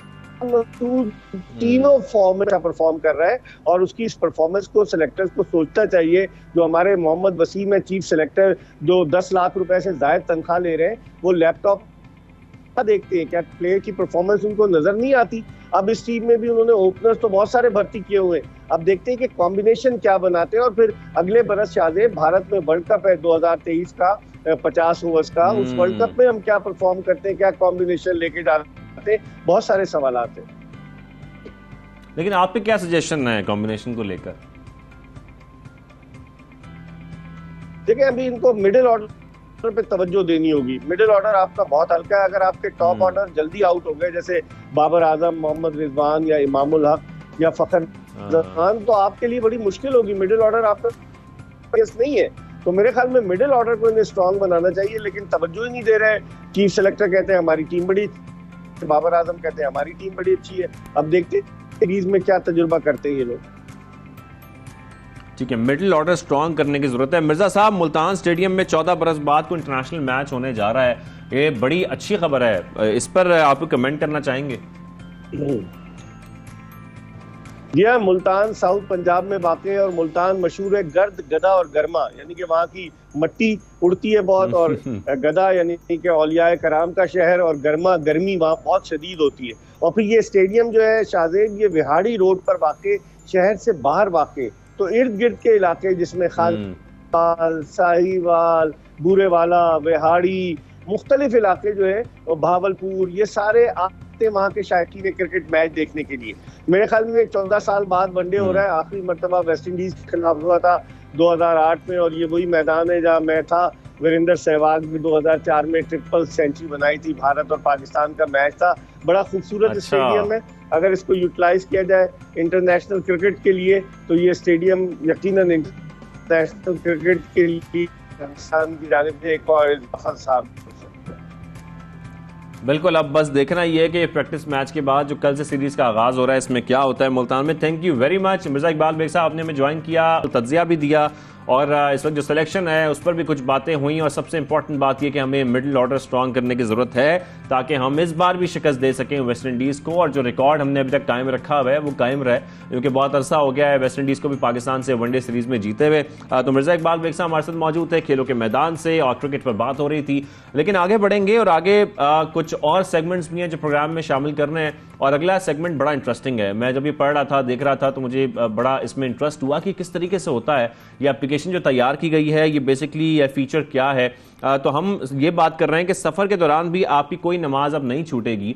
वो कैसे नहीं छूटेगी? क्योंकि आपके एक मुल्क से दूसरे मुल्क के लिए सफ़र कर रहे हैं और टाइम जोन तब्दील हो जाता है, लेकिन आपकी नमाज जो है वो आप ऐसे कायम रख सकते हैं कि बैतुस्सलाम ने एक ऐसा फीचर मुतारिफ कराया है जिसके ज़रिए अगर आप सफ़र कर रहे हैं तो पेशगी चेक कर सकते हैं कि दौरान परवाज़ कौन कौन सी नमाज का टाइम आएगा। साथ में दिलचस्प बात यह भी है कि आप पहले से अपनी फ़्लाइट की टाइमिंग्स अपलोड करके नमाज अलर्ट भी ऑन कर सकते हैं। तो बड़ा अच्छा फीचर है जो मुतारिफ कराया गया है बैतुस्सलाम की जानिब से। और बैतुस्सलाम में हम देखते हैं कि बहुत सारे ऐसे स्टूडेंट्स हैं जो बहुत काम कर रहे हैं, खासतौर पर टेक्नोलॉजी में बड़े काम कर रहे हैं। तो आज ही हमने दावत दी है और रज़ाकार हैं बैतुस्सलाम के यासीन, उनसे हम बात करेंगे और जानने की कोशिश कि ये जो फीचर है ये बेसिकली क्या है। अस्सलाम वालेकुम, कैसे हैं आप? ठीक ठाक हैं, खैरियत से? यासीन भाई, ये फीचर के बारे में पढ़ रहा था कि ये ऐप ऐसी है कि दौरान परवाज किबला रुख भी बताती है, नमाज टाइमिंग भी बताती है, ये क्या फीचर है? ये असल में फीचर ये नमाजियों के लिए जो ट्रैवलर्स होते हैं उनके लिए ये मुतारिफ कराई गई। इसके अंदर ये होता है कि उमूमन जब हम लॉन्ग फ्लाइट्स पे जाते हैं एज ए ट्रैवलर, अगर आप देखें तो उसमें आपको ये अंदाज़ा नहीं होता कि भाई कौन सी नमाज का टाइम आएगा, क्योंकि आप टाइम जोन चेंज कर रहे हो, तब्दील होते जाते हो तो फ्लाइट के साथ। तो इसके अंदर ये फीचर ये इसको सैटेलाइट से पूरा इसको लोकेशन वगैरह से अटैच करके रखा गया। जब आप यहाँ से आइटनरी अपनी डाल दें, डिपार्चर टाइम और अराइवल टाइम, तो वो आपके दौरान डिपार्चर और अराइवल टाइम के दरमियान जो नमाजों का टाइम आएगा वो आपको इसके अंदर और आप उसको बता देंगे कि आप इस मुल्क से इस मुल्क सफर जी कर बिल्कुल। रहे हैं। फॉर एग्जांपल मैं कराची से यूएस से शिकागो जा रहा हूँ, हाँ। तो उसमें वो मैं लिख दूंगा और आइटनरी में टाइम जो होगा वो डाल देना है हमने। तो बस फिर उसके बाद वो खुद ही कैलकुलेट करके बता देगा इस टाइम ये नमाज का टाइम आएगा, इस टाइम ये नमाज का टाइम आएगा और इतने बजे से इतने बजे तक आप ये नमाज पढ़ सकते हैं। तो इसमें यह कि ट्रैवलर्स के लिए आसानी होती है कि भाई पूछना नहीं पड़ता, क्रू से नहीं पूछना पड़ता फजर का टाइम हो गया नहीं हुआ। अच्छा, उसमें कोई लोकेशन लोकेटर भी है कि उसको ये पता होता है कि आप लोग इस वक्त किस लोकेशन पर हैं, कहाँ पर हैं, उसके हिसाब से भी वो आपको टाइम से आगाह करेगा? असल में देखें फ्लाइट के अंदर चूंकि ऑफलाइन मोड के अंदर ये लोकेटर तो नहीं चल सकता, तो इसलिए आपने पहले अपनी आइटनरी में डाल के आपने उसको सेव कर लेना होता है। तो वो एस्टिमेट टाइम आपको बता देगा? बिल्कुल जी, एग्जैक्ट टाइम बता देता है। अगर ये कि फ्लाइट अगर 2-4-10 मिनट लेट हो तो इतना प्रॉब्लम नहीं होता, लेकिन ये कि वो टाइम एग्जैक्ट बता देते हैं। तो ये आइडिया कैसे आया खास तौर पर कि ऐसी एप्लीकेशन बनाने की जरूरत है और इसको मुतारिफ कराने की जरूरत है? क्योंकि सबसे ज्यादा प्रॉब्लम हम ये देखते हैं अक्सर फ्लाइट्स में, इवन रमजान में बड़े इश्यूज आते हैं इस पे। तो आपको कैसे आइडिया आया कि ये बनाने की बहुत जरूरत है इस वक्त? देखिए असल में इसमें इस वजह से ज़रूरत महसूस हुई क्योंकि नमाज एक ऐसा अहम जुज़्व है हमारे इस्लाम का जो किसी भी हाल में माफ़ नहीं है, चाहे सफ़र हो चाहे कोई भी हालत हो। तो इस वजह से ये कि किस तरीके से, क्योंकि नमाज की टाइमिंग हमें नॉर्मल किसी और एयरलाइन में हम सफ़र कर रहे हैं तो फिर हमें पता नहीं चल सकते। तो ये फिर नॉर्मली लोग ये जो नमाजी लोग होते हैं वो ये करते हैं कि भाई हम इस वाली फ़्लाइट में सफ़र ना करें जिसमें नमाज करना हो, लेकिन लॉन्ग फ्लाइट्स में ये पॉसिबल नहीं होता कि इंसान ये अलग से, इसलिए ये सोचा गया कि इसको इस तरीके से ऐसा फीचर मुतारफ़ कराया जाए कि लोगों को, नमाजियों को आसानी हो। अच्छा, साथ में मैं ये भी देख रहा हूँ कि ये किबला रुख भी बताता है?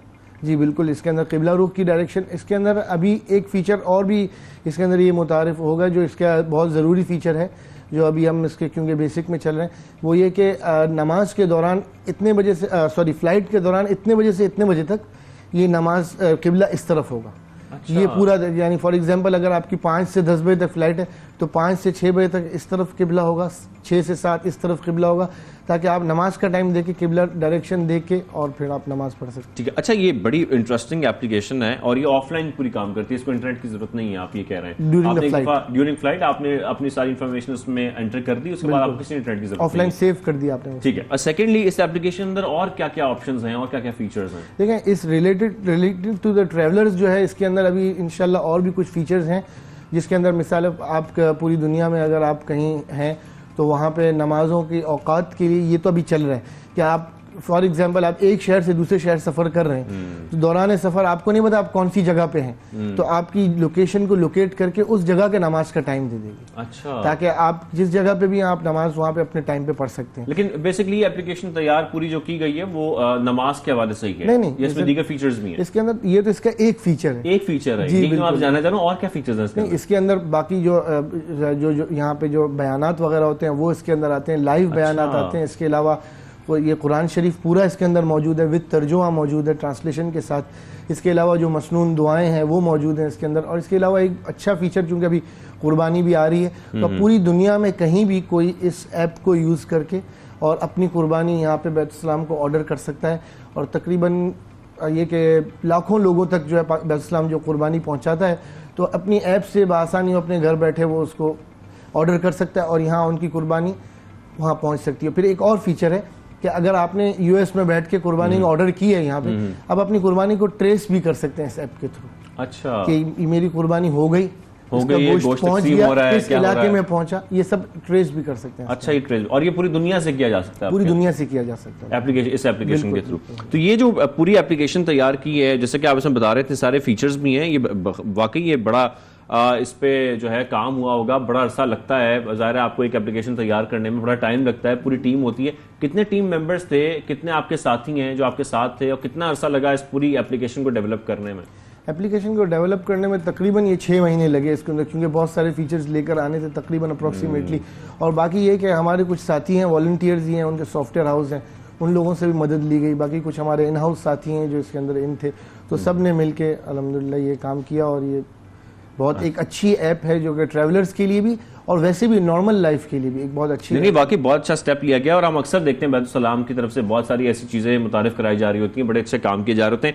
और भी कोई दीगर प्रोजेक्ट्स हैं इस वक्त टेक्नोलॉजी के हवाले से या एप्लीकेशन के हवाले से इस पर काम किया जा रहा है, अब लोगों की आसानी के लिए खास तौर पर? बिल्कुल, इसके अंदर जैसे रोबोटिक्स जो बैतुल-सलाम का आपने शायद बिल्कुल, मैं विजिट करके आया था, मैंने देखा था कि वहाँ बच्चे कितने टैलेंटेड हैं, किस तरीके से रोबोटिक्स पर काम कर रहे हैं। उन्होंने डेवलप भी किए, कंपटीशन भी वो जीते थे माशाल्लाह। तो उनका काम तो वाकई सराहना हमें चाहिए। लेकिन साथ साथ आप बता रहे हैं रोबोटिक्स के अलावा भी इस वक्त कुछ चीजें हो रही हैं IT के अंदर। जो बैतुल-सलाम का एक खास हमेशा से ही रहा है, क्योंकि अब ये कि इसमें पीछे रहने से गुजारा नहीं है। बिल्कुल। तो इसके अंदर IT के अंदर से हमारी वेबसाइट है, पूरी हमारी IT टीम है अल्हम्दुलिल्लाह, तो बहुत सारी रिसर्चेस भी कर रही हैं। जैसे हमारी वेबसाइट भी अल्हम्दुलिल्लाह बहुत एक्टिव है, हर चीज़ आपको उसके अंदर जो भी बैतुल-सलाम के अंदर जो भी काम हो रहा है वो चीज़ें मिल जाती हैं उसके अंदर।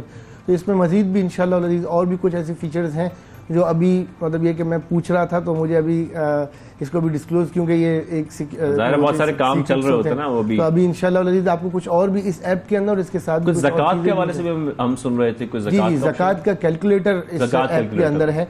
मिसाल आपने अपनी सारी चीज़ें डाल दी कि मेरे पास ये एसेट्स हैं, तो वो आपको एक क्वेश्चन मिल जाता है, तो आपको हल करना भी आसान हो जाता है। फिर उसके बाद वो आपकी ज़कात कैलकुलेट करके बता देता है कि भाई ये वाली ज़कात आपकी बनती है, इतनी ज़कात इस साल। अच्छा, वो आप कैलकुलेट भी कर सकते हैं? जी, ज़कात कैलकुलेट। अच्छा, जरा जो हमारे नाज़रीन सुन रहे हैं इस वक्त, उनको थोड़ा सा ये बताइएगा कि अगर वो चाहते हैं ये एप्लीकेशन इंस्टॉल करना, तो क्या ये iOS पर, एंड्रॉइड पर, सब पर अवेलेबल है? जी, इजीली इंस्टॉल कर सकते हैं? किस नाम से जरा प्लीज हमारे? ये बैतुल-सलाम के नाम से है ये, और आप सिर्फ बैतुल-सलाम लिखेंगे तो आ जाएगी, बैतुल-सलाम का जो लोगो भी है। तो और ये कि इसको सिर्फ इसमें कोई फ्री ऑफ कॉस्ट है, कोई चार्जेस नहीं है। और भी कुछ ऐप्स हैं जो इस तरह की सर्विसेज दे रही हैं, लेकिन उसमें चार्जेस है। इसके अंदर इन ऐप कोई परचेजेस, कोई चार्जेस नहीं, इसके अंदर कोई चार्जेस नहीं है किसी, आपने बस डाउनलोड किया, आपने लॉगिन किया। बिल्कुल, आप iOS पे भी कर सकते हैं, एंड्रॉइड पे भी कर सकते हैं। एंड्रॉइड पे भी कर सकते हैं, दोनों पे मौजूद। आने वाले वक्त में खासतौर पर जब हम बैतुल-सलाम की बात करते हैं, टेक्नोलॉजी पे काम हो रहा है, IT सेक्टर में काम हो रहा है, रोबोटिक्स पे काम हो रहा है, और प्रोजेक्ट्स हैं इस वक्त जिस पर इस वक्त गौर किया जा रहा है कि ये भी लॉन्च करने जल्द, और उस पर इस वक्त काम चल रहा हो, जो अभी आप डिस्क्लोज कर सकते हो हमारे साथ? आप IT के रिलेटेड सवाल कर रहे हैं या वैसे जनरली IT के हवाले से? ज़्यादातर जनरली देखें IT के हवाले से भी और भी बहुत सारे, क्योंकि देखें आजकल जो नौजवानों को जो IT की तरफ, जो सॉफ्टवेयर्स की तरफ मुतवज्जह करना है, उसकी तरफ भी बहुत सारी चीज़ें गौर हो रही हैं। लेकिन इंशाल्लाह जल्द आप अच्छी इसमें खबरें नहीं, बिल्कुल हमें मिलती रहती हैं आप लोगों की तरफ से बहुत सारी खबरें भी, और आप लोग के माशाल्लाह बहुत सारे बच्चे हैं, बहुत सारे स्टूडेंट्स हैं जो बड़े टैलेंटेड हैं, और उनकी जो कामयाबियां हैं वो आपके सामने हम रख रहे होते हैं। Thank you very much Yasin साहब, आपने हमें ज्वाइन किया शो में और एप्लीकेशन के बारे में बताया जो कि आप लोगों के साथ में शेयर किया। आप लोग इजीली डाउनलोड कर सकते हैं iOS पर भी, एंड्रॉइड पर भी, और ये एप्लीकेशन इंस्टॉल करने के बाद आप लोग जब भी सफ़र करें तो आप लोग बआसानी नमाज अदा कर सकते हैं अपने दौरान सफ़र। तो ये ज़रूर इंस्टॉल करें। यहाँ पर थोड़ी सी ब्रेक लेते हैं, ब्रेक का वापस आते हैं, कुछ और सेगमेंट्स हैं जो प्रोग्राम में शामिल करना है।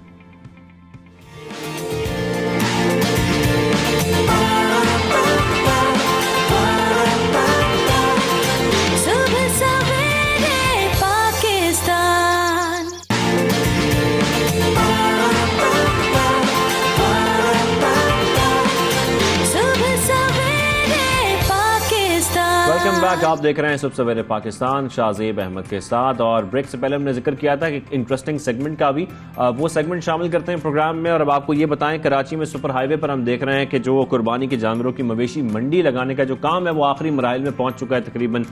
लेकिन हुआ कुछ यूं कि ऐसे में साहिवाल से पहुंचे एक व्यापारी का बैल चोरी कर लिया गया, जिसको बाद में पुलिस ने लियाकताबाद से बरामद भी कर लिया। मुलजिम ने मंडी के बाहर जानवर को बीमार जाहिर किया और वहां से लेकर चला गया, फिर वापस ही नहीं आया, कहीं और उसको ले जाकर भेज दिया। लेकिन ये पूरी स्टोरी हुई क्या और किस तरीके से पुलिस ने बरामद किया ये बैल, इस पर बात आज हम करेंगे। और SHO सचल थाना औरंगजेब खटक साहब हमारे साथ मौजूद हैं, उनसे बात करते हैं। अस्सलाम वालेकुम, कैसे हैं आप? खैरियत से? आप खटक साहब सबसे पहले तो बताइएगा ये कहानी है क्या, ये चोरी कैसे हो गया मंडी से? देखिए, मंडी एक फेस्टिवल है, देखा जाए तो, और रेगुलर तकरीबन महीना 1.5 महीने तक ये चलेगा। अभी स्टार्टिंग है और स्टार्टिंग में जिस तरह जानवरों की आमदोरफ्त होती है तो जानवर आए, बैल, उसमें से काफ़ी जानवर निकाल के उन्हीं का एक बंदा था वो बैल को लेके निकला और एक बंदे के हाथ उसने थमा दिया। अच्छा, उसने उसको वो मुलव्विस था इसमें पूरी कार्रवाई में। उसमें उसने बैल को बाहर के मैं उसको दिखाने लेके जा रहा हूँ, उस तरह किसी तरह का बहाने से लेके उसको चला गया और लियाकताबाद में उसको भेज दिया। वहाँ चूँकि रिपोर्टिंग रूम हमारे इस्टेब्लिश हो चुके हैं दूसरी, तो वहाँ पर कंप्लेन हुई। कंप्लेन करने के बाद मकसद ये है कि उसको इतना सीरियस लिया गया, उसके ऊपर पुलिस मोबाइल से गई और बिलाखिर हमने तकरीबन कोई सीरियस अब तो लेना भी चाहिए। अब तो जितने मवेशी महंगे होते जा रहे हैं, लाखों की बात हो गई है, तो प्राइस इतनी बढ़ गई है कि जाहिर है जो व्यापारी आया अपना जानवर लेकर वो भी फिक्रमंद होगा। तो उसने कंप्लेंट की थी आपके पास आकर कि भाई मुझे मेरा जो बैल है वो वापस कराया जाए? बिल्कुल, उसने कंप्लेन की और चूँकि मंडी के अंदर ही रिपोर्टिंग सेंटर कायम हो चुके हैं। अच्छा। और जो भी वहाँ की प्रॉब्लम्स है वहाँ लोग रिपोर्ट करते हैं, उसके बाद फिर पुलिस स्टेशन की तरफ उसका रुजू होता है। जब वहाँ कंप्लेन हुई उसके बाद हमारे पास आए, फिर हमने फौरी तौर पे उसके साथ जो हमने बंदे अरेस्ट किए उनकी पॉइंटेशन पे लियाकताबाद से फिर हमने उसको रिकवर किया। रिपोर्ट कब किया गया और कितनी देर लगी पुलिस को? क्योंकि है तो बड़ा जबरदस्त काम कि पुलिस ने वाकई बरामद करा के दिया और एक बड़ी प्राइस थी जो कि वापस को मिल गई, लेकिन कितना वक्त लगा रिपोर्ट के बाद पुलिस को ढूंढने में? तकरीबन 6 बजे का ये वाकया था। अच्छा। तो 7 बजे तक उसने वहाँ जो कंट्रोल रूम है वहाँ पर रिपोर्ट किया। उसके बाद पुलिस स्टेशन आए, जो मुश्तबा एक शख्स था हमने उसको अरेस्ट किया। अच्छा। उसके बाद फिर तकरीबन 4-5 बजे तक हमने उसको लियाकताबाद जाके। लेकिन सर ये पुलिस ने ढूंढा कैसे? थोड़ा ये भी बताएं कि क्योंकि जिस गाड़ी के थ्रू, जिस गाड़ी में वो लेके गए थे, फिर हम उस ड्राइवर तक पहुंचे। अच्छा। उसका कोई कसूर नहीं था। उस ड्राइवर की पॉइंटेशन पे हम लियाकताबाद गए। लियाकताबाद में जहाँ वो बेच चुका था, सबसे पहले तो उसको पहचानना, फिर उसके मालिक को साथ लेके पहले आपको वो शख्स मिला जिनको बेचा गया था, ये बैल मुलजिम ने बेचा था जिनको। अच्छा, उनसे फिर आपने तफसीलात नहीं सारी? उसको भी उन्होंने यही जाहिर किया कि हम उसको लेकर आए, लेकिन मंडी में हमें जगह नहीं मिली और इस वजह से, क्योंकि वो खुद इस तरह उसमें इन्वॉल्व नहीं था बाकायदा उसकी, लेकिन इस तरह का ये वाकया हुआ। इस तरह ये जो है वो बैल जो है बरामद किया गया और तकरीबन जैसे कि बताया जा रहा है कि इसको ट्रेस किया गया। ट्रेस करने के बाद ये व्यापारी को वापस किया, उसका खुशी का क्या आलम था? ज़ाहिर है पुलिस से हम सब एक्सपेक्ट करते हैं कि पुलिस जो है वो हमें ऐसी चीज़ें जो चोरी हो जाएं उसको बरामद करके दे, तो उसका क्या रिएक्शन था जब ये सब कुछ हो गया? देखिए, होता कानूनन तो ये होता है कि जो चीज़ रिकवर हो और उसके बाद बाकायदा उसकी प्रॉपर डॉक्यूमेंटेशन हो, लेकिन चूंकि वो उसको बेचने के लिए आया हुआ है बाहर, एक शहर के दूसरे सूबे से आया हुआ है, तो उसकी फैसिलिटेशन, क्योंकि जब हमने इन बंदों को अरेस्ट किया, इनके जो मुल्ज़मान थे वो एडिक्ट थे और मंशियात की आदी भी थे। ड्यूरिंग उसमें हमने उनसे मंशियात भी रिकवर की थी, तो फिर उसके सीनियर्स के साथ मशवरा करके उसके हैंडओवर किया गया ताकि वो ज़्यादा कानूनी पेचीदगियों में ना जाए और उसको वो सेल आउट। ये वाकई काबिल तारीफ है। लेकिन वो जो शख्स था जिसको ये बेचा गया था मवेशी, उसके हवाले से कोई क्या उसको इल्म था कि ये चोरी का है, कुछ इस तरह का है? उसको इल्म नहीं था और इस वजह से हमने उसको फिर इस केस में। सर, मंडी लगती है, हर साल मंडी लगती है, वहाँ पर बेइंतहा जानवर आता है कुर्बानी का, और कुछ इस किस्म की वहाँ सूरत हाल बन जाती है, किसी को कुछ पता नहीं होता कौन सा जानवर बिक रहा है, कुछ चोरी भी हो जाते हैं अक्सर हम शिकायतें भी सुनते हैं। इस सिस्टम को बेहतर करने के लिए पुलिस कुछ कर रही है कि ऐसा कोई सिस्टम बनाया जाए, ऐसी हिकमत अमली तैयार की जाए कि चोरियां भी कम से कम हो और लोगों को जो जानवर बेचे जा रहे हैं उनके साथ भी कोई फ्रॉड ना हो। अक्सर हम जाली वहाँ पर काम भी देखते हैं, जो जाली पेमेंट्स की जा रही है। देखिए, इस वक्त मवेशी मंडी बिल्कुल हमारा एक वो फेस्टिवल है जो पूरा महीना ईद तक जारी रहता है और इसमें ज़्यादातर फैमिलीज़ और बहुत सारे बच्चे आते हैं एक एंजॉयमेंट के लिए। आज के जिस तरह आपको पता है कि शहर में लोग बच्चा पार्टी पूरे रात में इस तरह चक्कर लगाती है, तो पूरा इस वक्त सील हो चुका है और उसके 8 गेट हैं, बाकायदा पुलिस रेंजर्स की वहाँ सिक्योरिटी है और अंदर चूँकि पुलिस आउटर गार्डन पे है, हम कोशिश करते हैं कि इस तरह का कोई लॉ एंड ऑर्डर का मसला ना हो, जो लोग वहाँ आ रहे हैं उनके साथ स्ट्रीट क्राइम ना हो, लेकिन जो लोग वहाँ जा रहे हैं उनके लिए उनका भी ये है कि वो उसको देखें। अंदर उन्होंने बिल्कुल बाकायदा उसका एक सिस्टम बनाया है, जो जानवर ले रहा है उसको उसकी पूरी रसीद और हर चीज़ उसके हैंड अच्छा, अब जानवर खरीदने की आपको रसीद मिलेगी वहाँ? बिल्कुल, जो आप गेट से निकलेंगे तो एक किस्म का एक वॉचर है जो वो आपको दिखा के जिस गाड़ी में आप लेके जा रहे हैं इसमें मेंशन होगा कि आपने ये खरीदा है, फलां शख्स से खरीदा है, इसकी पेमेंट इतनी की गई है, सब कुछ मेंशन होगा। सर, एक और बड़ा प्रॉब्लम है, जब मंडी से जानवर खरीद कर लोग लाखों रुपए के जानवर खरीदते हैं, अब तो कम से कम जानवर ही 50,000 रुपए का आता है, वो लेकर निकलते हैं तो मंडी की सिक्योरिटी तो ठीक होती है, लेकिन जब बाहर निकलते हैं सड़क पर तो वो छीन लिया जाता है, छीना झपटी शुरू हो जाती है, वहाँ पर लूट लिया जाता है उनको। देखें, हमने हमारा पूरा एक सिक्योरिटी प्लान बना है, उस रूट पे हमारी डिप्लॉयमेंट हुई हुई है, जिस रूट से आप आएंगे और जानवर लेके जाएंगे। हमारी मोबाइल्स, हमारी जो पिकेट्स हैं तक 24 घंटे वहाँ पर है।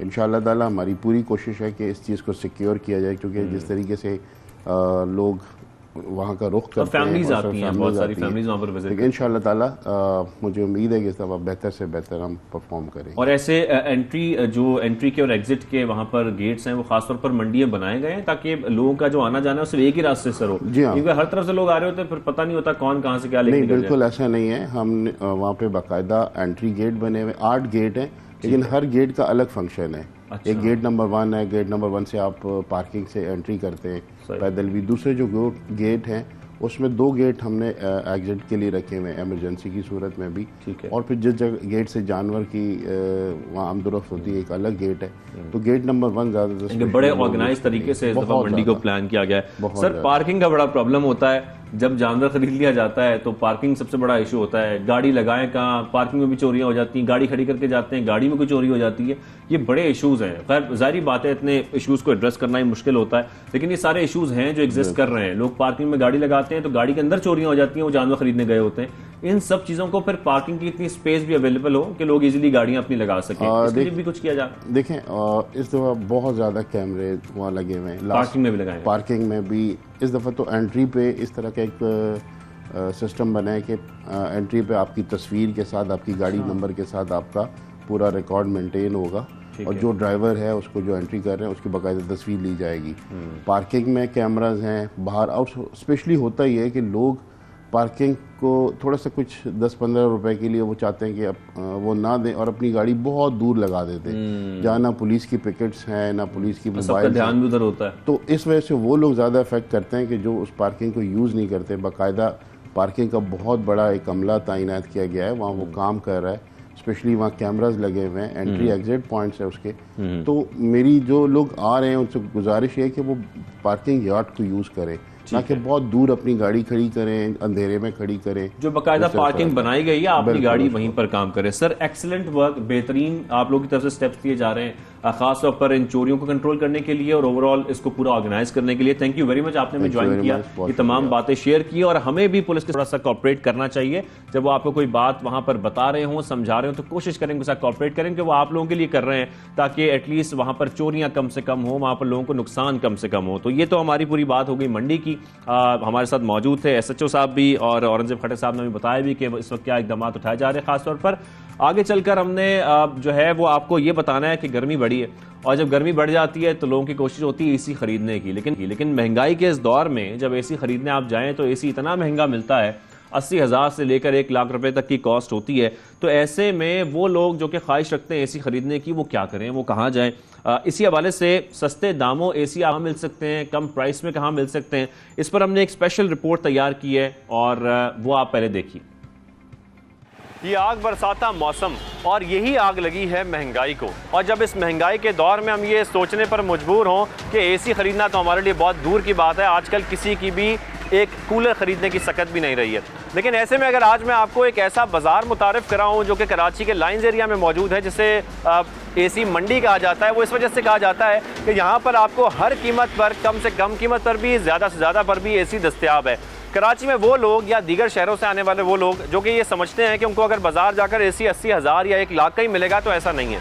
आपके पास ये लाइंस एरिया का बाज़ार मौजूद है जो कि कहा जाता है यहाँ के लोगों के मुताबिक एशिया का सबसे बड़ा बाज़ार है, जहाँ पर एसी आपको कम से कम 25,000 और ज़्यादा से ज़्यादा 60,000 की कीमत पर दस्तयाब है, चाहे 1 टन का एसी, 1.5 टन का या 2 टन का। 15 दिन की वारंटी भी दी जाती है, आप घर जाके इस्तेमाल भी कर सकते हैं। लेकिन आज हम बाज़ार में इसलिए निकले हैं कि जानने की कोशिश करें क्या वाकई ऐसा है, क्या वो एसी वाकई सही चलते हैं, नहीं चलते, तो बाज़ार में क्या कीमत है इस एसी की। अगर आप लोग घर से निकल के एसी ख़रीदना चाहते हैं तो आइए मेरे साथ चलिए।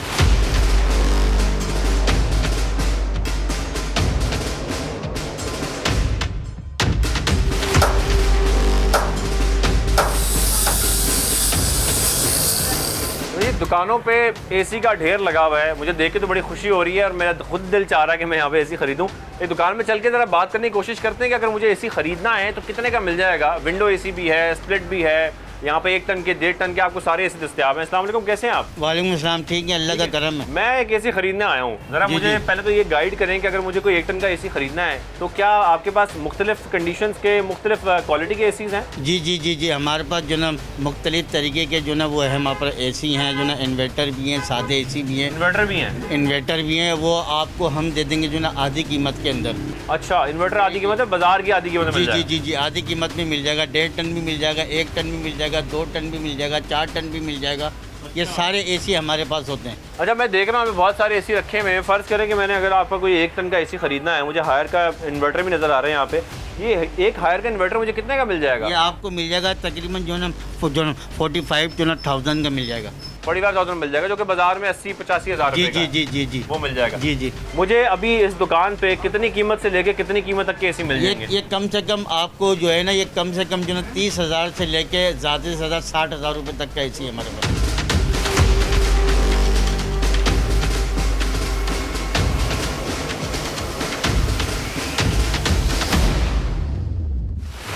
शदीद गर्मी में लोग परेशान होते हैं, एसी खरीदने जाते हैं, 80-80 हज़ार, 1-1 लाख रुपए का मिलता है। इस बाजार में आने का लोगों को क्या फ़ायदा है? यहाँ पे हम लोग 1 टन का एसी लगा के दे रहे हैं 30,000 रुपये का। अच्छा, टोटल कील भी लानी नहीं पड़ेगी, हमारी जिम्मेदारी है। 1 टन का एसी 30,000 रुपये का, 1.5 टन का एसी 40 से 45,000 रुपये का, आधे से भी कम है। अच्छा, और वो आप एसी ऐसा कह रहे हैं कि जो बस रेडी टू गो है, आप ले गए चल पड़ा? हाँ नहीं, हम लगा के देते हैं। लगा के भी देंगे? घर जाके लगा के देंगे? घर जाके लगा के देते हैं।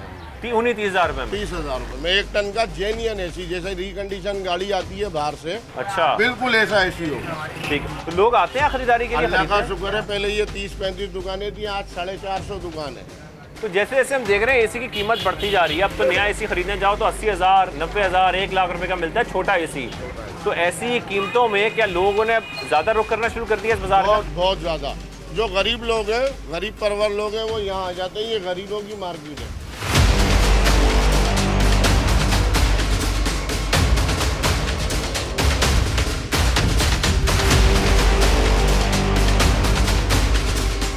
मार्केट का रुझान बहुत बढ़ता जा रहा है, हम देख रहे हैं। आने वाले वक्त में हम मज़ीद रुझान इसका इसलिए देख रहे हैं क्योंकि ओवरऑल कराची में हम जब प्राइसेस देखते हैं, आम बाज़ारों में जाते हैं एसी खरीदने के लिए, तो लाख रुपए का, 80,000 रुपये का 1 टन का एसी मिलता है। तो आप क्या समझते हैं, गर्मी की शिद्दत जितनी बढ़ गई है, क्या कराची के लोग सहूलत हासिल कर सकते हैं इधर बाज़ार आके? जी बिल्कुल, ऑफकोर्स कर सकते हैं। यहाँ पे आपको अगर बाहर से लाख रुपए का मिलता है तो यहाँ पे आपको 1 टन का अच्छा साफ़ सुथरा जिससे प्लेट है तकरीबन 25 से 30,000 रुपये का, और थोड़ा सा और अच्छा कर लेंगे तो मैक्सिमम 35,000 रुपये का आपको अच्छा मिल सकता है। यानी कि अभी कह सकते हैं कि आधी से भी कम कीमत पे आपको एसी मिल जाएगा? बिल्कुल, आधी से कम कीमत में मिल जाएगा और अच्छी कंडीशन में भी मिल जाएगा। और ये पाकिस्तान की तो सबसे बड़ी मार्केट है इस फील्ड से रिलेटेड, एसी और कंप्रेसर से। जो ख़रीदार आएगा आपके पास, वो सबसे पहली बात तो ये करेगा कि यार ये मैं एसी ख़रीद के लेके जा रहा हूँ, तो क्या ये कुछ दिन चलेगा, नहीं चलेगा? तो उसको कोई गारंटी को दी जाती है ऐसी कोई बात कि भाई आप ले जाएँ, एसी चेक कर लें, अगर आप तसल्ली नहीं होती तो आप वापस ले आएँ? जी बिल्कुल, ऐसा है। आप यहाँ पे अगर कोई चीज़ लेने आएंगे तो अगर आप गारंटी की बात करेंगे, आपको रेट शायद थोड़ा सा ज़्यादा देना पड़े, लेकिन आपको उसकी गारंटी वगैरह मिल जाएगी 10-12 दिन की। और ये चलते हैं तो ये मार्केट इतनी चल रही है। आज से कोई 5-6 साल पीछे चले जाए तो इस मार्केट में 100-150 दुकान थी। आज 2022 के अंदर इस मार्केट में 450 से ऊपर शॉप्स हैं। तो वो इसी वजह से है कि यहाँ पे काम चल रहा है। और दूसरी बात ये है कि अच्छी चीज़ देंगे तो कस्टमर आएगा। हम किसी को बेवकूफ़ बनाएंगे या ज़्यादती करेंगे तो वो एक दफ़ा होगा, बार बार नहीं होगा। अच्छा, यहाँ मुझे बताइएगा कि लोग अक्सर ये भी शिकायत करते हैं ना कि यहाँ बाज़ार में आते हैं, यार पता नहीं होता क्वालिटी कैसी होगी, अगर ख़रीद लेंगे तो ये ना हो घर जाके चलाएं तो कुछ दिनों बाद ख़राब हो जाए। इसी कोई गारंटी देते हैं, कोई वारंटी देते हैं कि नहीं ये चलाएंगे आप, अगर कोई ख़राबी होगी तो हमारे पास वापस ले आएँ? वो 1 हफ्ते की गारंटी देता है। हमारी गारंटी में अगर ख़राब होता है तो हम उसको चेंज भी करके देते हैं, रिप्लेस भी करते हैं। कोई नहीं मानता तो उसको रिटर्न भी करते हैं, उसकी पेमेंट यानी कि अच्छा पेमेंट उनकी रिटर्न भी करते हैं। उस पर फिर तकरीबन 1 से 2 सीज़न चलता है एसी। मेरे घर में अगर कोई एसी है और मैं आपको बेचना चाहता हूँ तो किस तरह से बेच सकता हूँ? वो स्क्रैप एसी के नाम पे लेते हैं तकरीबन 11 से 12 हज़ार रुपये का 1 टन का, और 1.5 टन का 12 से 13 हज़ार रुपये का। वो जैसी मर्जी कंडीशन में हो, वो XYZ जैसा भी हो। अच्छा जी, एसी मेरा जैसी भी कंडीशन में है वो आप 12,000 का बेच सकता हूँ? पूरा स्क्रैप वो ले लेंगे आपसे। अच्छा, तब भी 12,000 का बिक जाएगा? जी। ये भी इन्होंने खबर दी है बड़ी अच्छी कि अगर आपका एसी बिल्कुल स्क्रैप भी है, आप वो भी इस मार्केट में आके तकरीबन 12,000 रुपये का बेच सकते हैं। ये भी पॉसिबिलिटी है। आप एसी बेचा भी जा सकता है, ख़रीदा भी जा सकता है।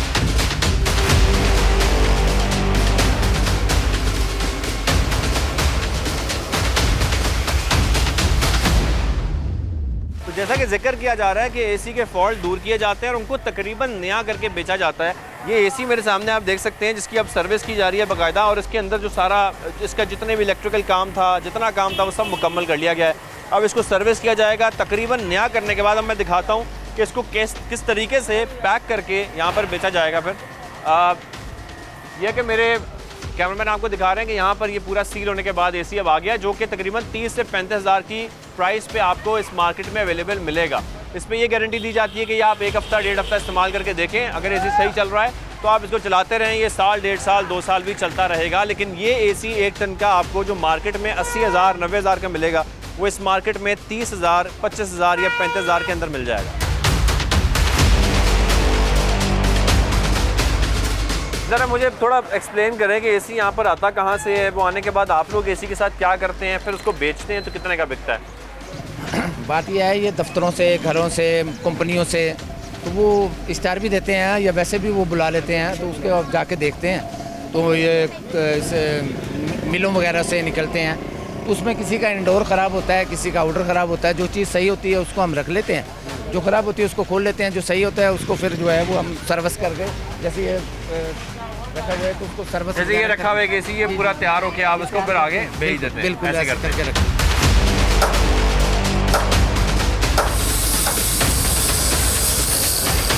लाइंस एरिया के इस एसी बाज़ार को एसी मंडी भी इसीलिए कहा जाता है ताकि वो तमाम लोग, वो तनख्वाहदार तबका जिनकी आमदनी 30,000 है, 40,000 है, 50,000 है, वो नया एसी ख़रीदना अफोर्ड नहीं कर सकते, तो वो इस बाज़ार आकर अपनी उसी आमदनी में कुछ पैसे जोड़कर एसी ख़रीद सकते हैं और उसको इस्तेमाल कर सकते हैं। क्योंकि गर्मी की शिद्दत में बहुत इजाफा हो गया है। तो मेरे ख्याल में आज इस सेगमेंट का मकसद सिर्फ इतना था कि कराची में ये बाज़ार मौजूद है, आप लोग आ सकते हैं और एसी भी ख़रीद सकते हैं।